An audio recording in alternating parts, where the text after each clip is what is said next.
Hey everybody, welcome back to the channel.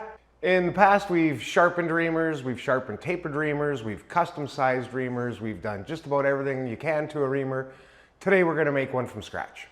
So let's get right into it. I've got this blank pre-hardened high-speed steel here.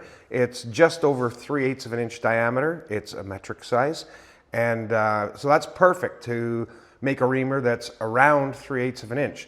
And I say around 3/8 of an inch because I already have a 3/8 inch reamer and I don't really need two of them right away.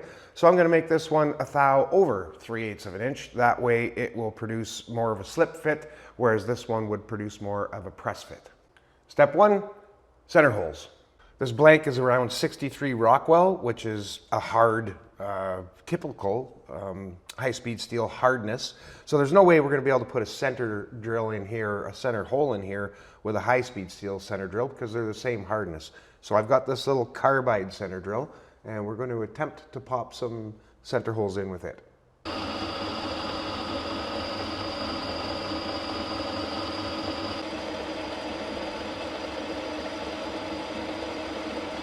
I've already got my spindle dialed in true to the table. We're going to want that for starting, and now I need to get my spindle down to center height of my fixtures. Now I'm going to get my table running perfectly true to my ways, and I'm going to do that before I put my fixtures up here, and then I can dial my fixtures in and the whole works will be perfectly true to the ways.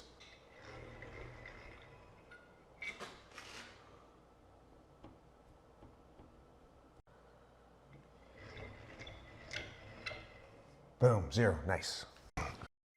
Gonna get my motorized work head up here and then get it dialed in running zero as well. Just checking to see where my tailstock's gonna land. I think that's gonna be okay.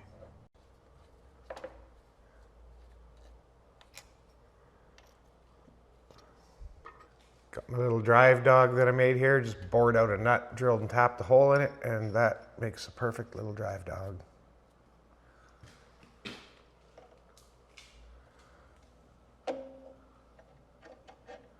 The next thing I'm going to do here is blast that shank down. I'm going to make it 5/16. I want to keep it nominal so I can still hold this thing in collets to do different things to it if I want. So I'm just looking for a wheel that's nice and coarse with a fairly soft bond. It'll cut reasonably cool and fast. This one ought to do just fine. This is going to be my shank area here, and so I'm going to go ahead and set a stop right there so I don't accidentally get into the cutting area. And now I can grind from here to there. Another stop there is probably a real good idea so I don't grind into my tailstock.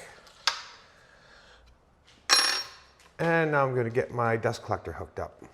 I'm just setting up to dress the wheel here. I wasn't even going to dress it because I just want to rough this down, and honestly it'll cut a little cooler with a bit of an intermittent cut, but the whole head's vibrating pretty bad because it's running out, so I'm going to give it a little dress, a fast dress, so that it cuts nice and cool and fast and runs truer than it currently is.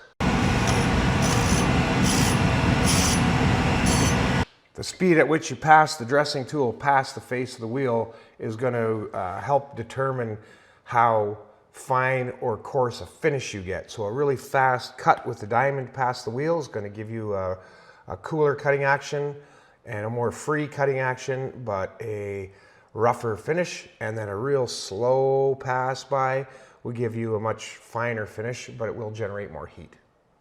So now we're all ready to go here.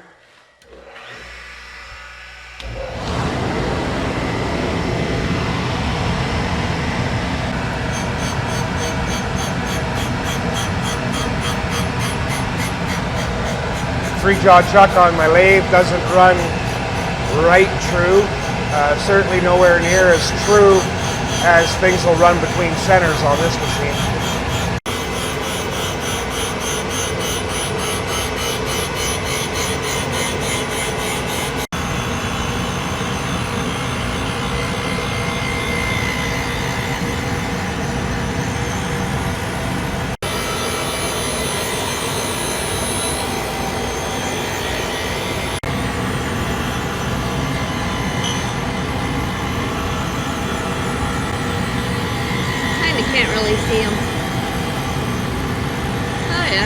Nice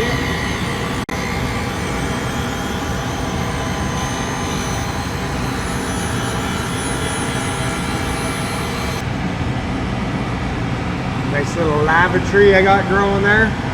Love it. What I want to do is rough down both the shank area and the cutting area. I'm going to rough them down, leave maybe extra 5 or so thou on the diameter for finishing, and then I'm going to go with a much finer wheel and we'll get a much better finish. And also we do appear at this point to be cutting a very slight taper, a little less than a thou from here to here of taper, and it is bigger down at this end. I do want a very slight taper over this distance, but instead of a thou, I want that total taper to be closer to 1/4 of a thou, or 0.00025 of an inch. The reason for that is, no matter what, I want the end that does the cutting to be slightly bigger. No matter what, it can't be smaller. It can't be smaller than the back end. It has to be exactly the same, which is tough, or just a shade bigger ensures that it isn't going to be smaller. And I hope that makes sense.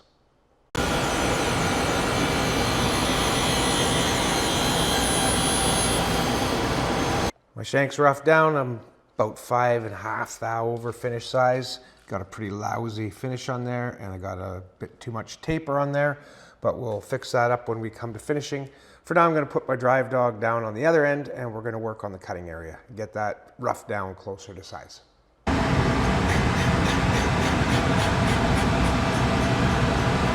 Both the shank area and the cutting area are about 5/1000ths of an inch bigger on diameter than the finish sizes.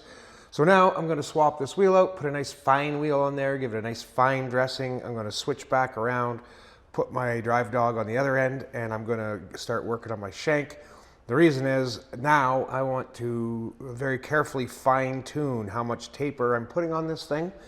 And I want it to be very, very, very little, and it's important what direction it's in. So I'm going to get that all sorted out now, playing with this long shank. That way I'll know it's already correct when I go and do the cutting area.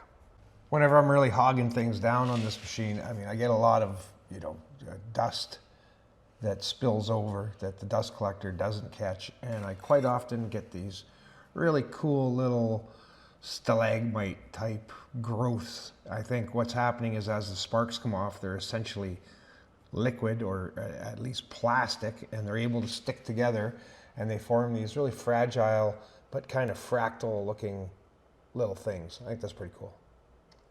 For roughing it down, I use this 60 grit wheel that just happened to be a 1/2 inch wide. The width doesn't really matter. It's the 60 grit that made it cut fairly freely and quickly and cool. And now for finishing, I'm going to this 150 grit wheel. This is going to generate a ton more heat, but we don't have much to take off now, and this will give me a mirror finish on there, which is what I'm going for. I'm going to give this wheel a dressing now, and there's 2 reasons I'm dressing it. One is I want it to run true, and you always want a wheel running true if you're going for a really good finish. And also I'm going to dress it very, very, very slowly, and that's going to give it the finest possible surface finish on the wheel itself. And that'll end up giving me the best possible mirror-like finish on my cutting tool.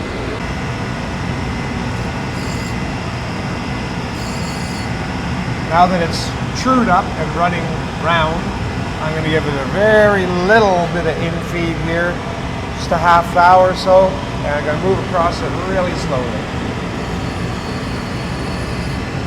That should give us a very nice finish.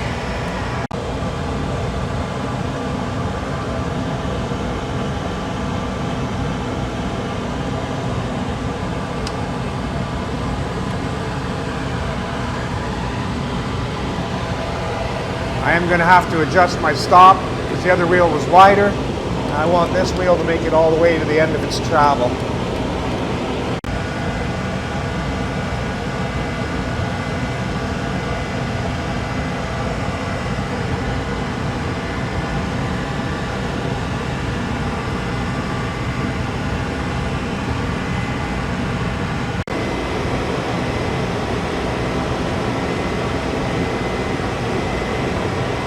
I've got this shank area now just minimum skimmed with this finer wheel, and I hope it shows up on camera, but this finish now is much, much, much finer than this finish. And you can't feel it with your fingernail, boy, but I sure can. I can sure feel the difference. This one just feels like glass, and this one feels like sandpaper. Now that I am minimum skimmed, cleaned up, I'm going to check my taper again and see if I need to make any slight adjustments. I've got about 3/4 of a thou taper from here to here. This end is bigger. I do want this end bigger, but only by 1/4 of a thou, not 3/4 of a thou. So I am going to get the dial, my test dial on here, and I'm going to adjust that ever so slightly, and I'm going to see if I can't get that taper just right. I'm still about 4.5 thou over my finished size, so I have a bit of room to play around here.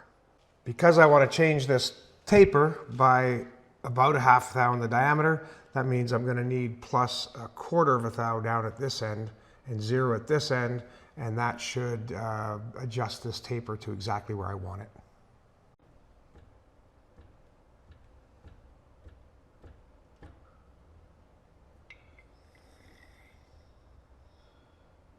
Way too much. I've made my adjustments. Now I'm going to touch off at this end because in theory at least we should hit here first because we're going to be slightly reducing the taper that's on this section.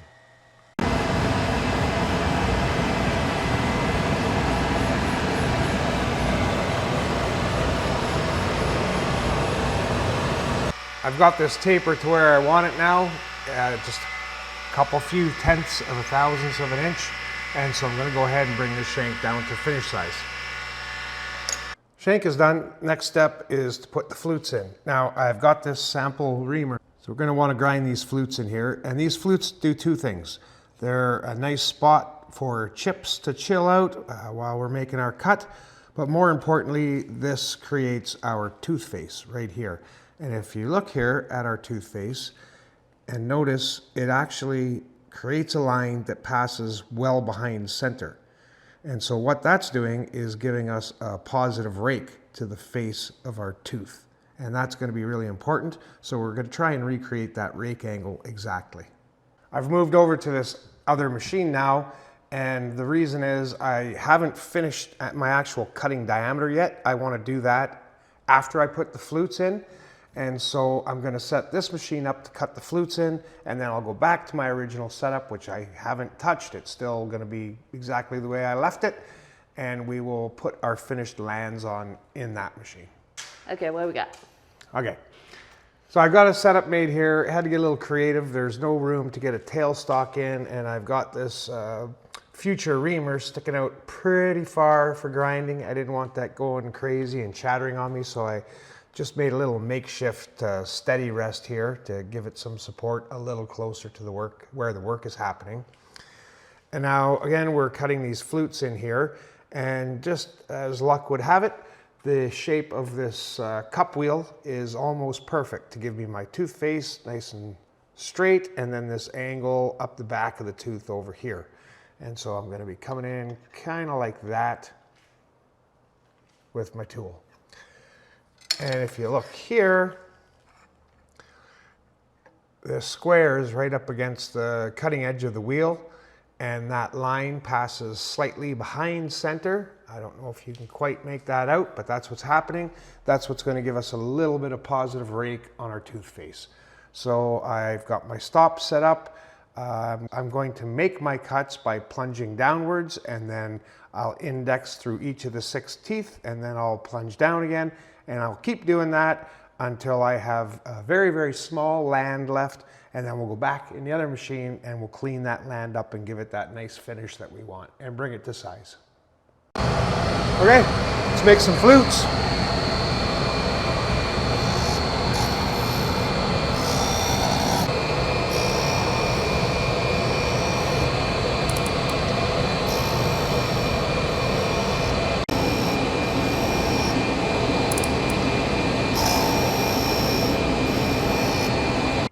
So that's chattering more than I would like it to. I'm not happy with that. So I'm going to rig something up to get some support right down in my center hole here.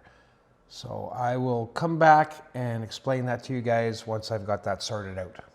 So here's what I came up with for my chatter issues. It's hokey. I think the next project here, or an upcoming project, is going to have to be building a universal super low profile tailstock. But in the meantime, I don't have one, so I have an old broken tap.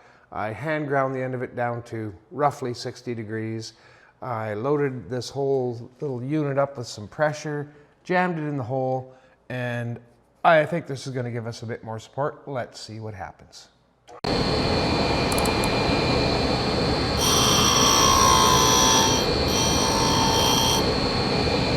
That's better. Yeah, I hear a little chatter, but it's not going to be blowing my wheel apart the way it would have before.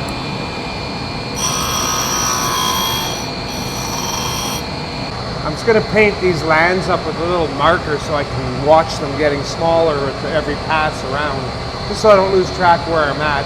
If I run out of land, well, I'm kind of out of luck on this whole project.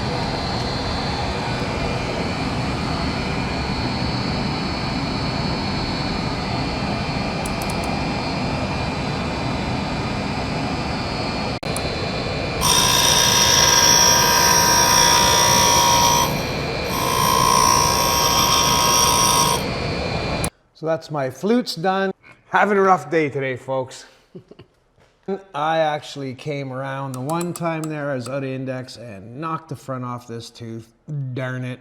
Anyways, I can fix that. Once I get these lands brought to size, I will just knock the end of the reamer off slightly, and then I will put my cutting edges on it. Second last step, bring our lands to third last step. Now that I wrecked the end of it, I'm going to have to bring the lands to size, knock the end back some, and then put the cutting edges on. And here we are getting a close-up of my oops. Oops. But I can get rid of that. She'll be right. Back in this setup, and I only have about 2.5 thou per side to go. And again, I'm shooting for 1 thou over the nominal 3/8 here.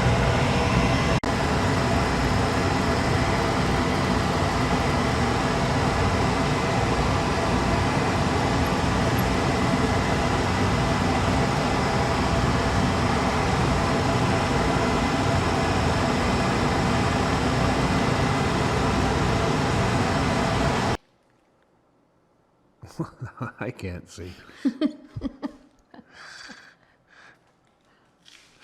Okay, there we are at our cutting edge. About 1 thou over nominal. At the back.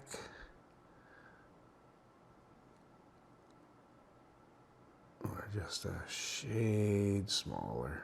About 1/10 smaller, which is just fine. Now I have to knock off the damage that I did. Bad boy.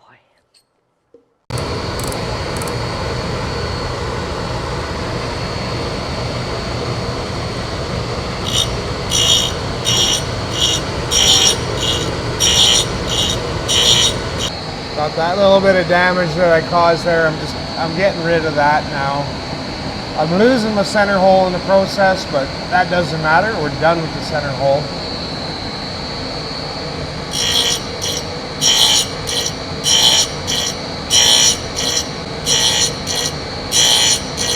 Our last step here is to sharpen this guy up. So I'm setting up for that right now. Actually, I shouldn't say I'm sharpening it because it's never had cutting edges, so it really can't be sharpened. It needs cutting edges created. That's what we're doing now. Creating cutting edges.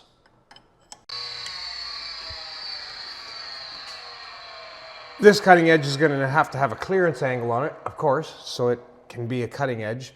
So for starters, I've just taken the tip of my tooth and I have it a decent little random amount above center. I'm going to go around a couple times, start bringing this 45-degree angle in, And then I'm gonna get my test dial on there and I'm gonna make sure I'm happy with the amount of clearance I'm putting on it. And at that time, I can increase or decrease the clearance if this isn't within reason now.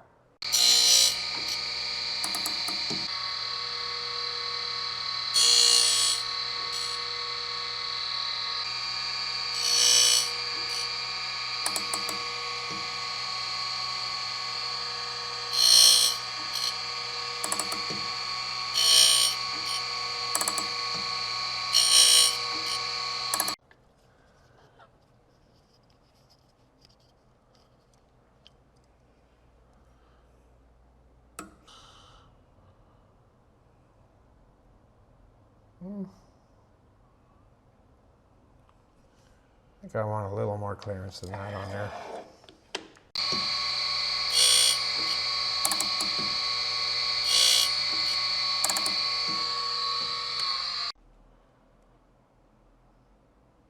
There.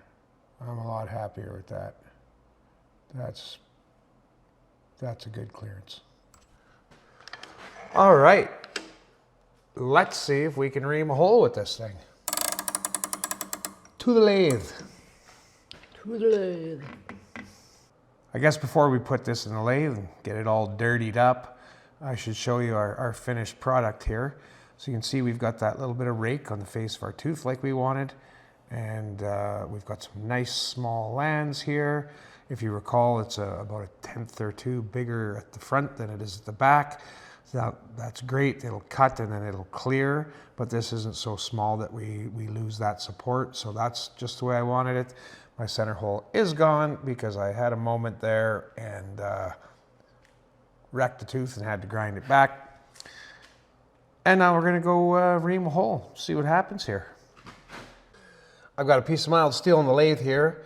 I faced it off, get that running true, and center drilled it and drilled it a 64th under 3/8. Let's run this homemade reamer through and see what happens.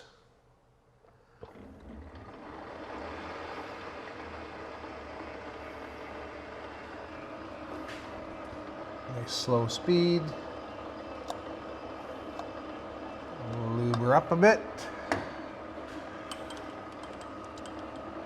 And here we go.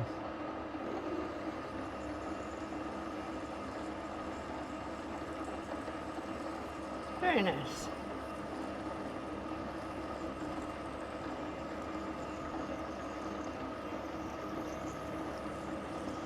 It's about 1 inch long, this part. I'm going to go all the way through. There we are, out the other side.